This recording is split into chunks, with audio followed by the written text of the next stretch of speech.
News, सर्वसामान्यांच्या प्रश्नांना वाचा फोडणारे निपक्ष व निर्भीड न्यूज चॅनल।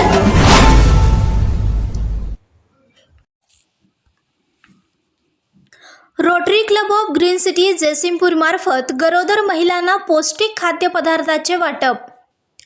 जागतिक स्तनपान सप्ताहाचे औचित्य साधून rotary Club of Green city Jaysingpur मार्फत सोमवार दिनांक 10 ऑगस्ट 2026 रोजी प्राथमिक आरोग्य केंद्र जयसिंगपूर येथे गरोदर महिलांना पौष्टिक खाद्यपदार्थ वाटप करण्यात आले।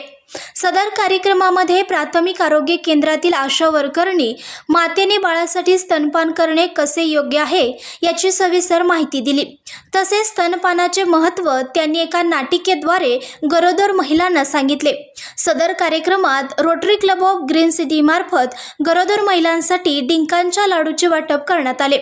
कार्यक्रमात Rotary Club of Green City जयसिंगपूरचे अध्यक्ष अजित कुमार कोरे, सेक्रेटरी दीपक नरगच्चे, सदस्य शंकर बंडगर, नंदकुमार बलदवा, शंकर बजाज, सुदर्शन कदम, अविनाश पट्टणकुडे, प्राथमिक आरोग्य केंद्राचे वैद्यकीय अधिकारी डॉक्टर श्रुतिका लवटे, डॉक्टर सविता पाटील, सचिन धर्माधिकारी, सर्व स्टाफ, गरोदर महिला व त्यांचे नातेवाईक मोठ्या संख्येने उपस्थित होते।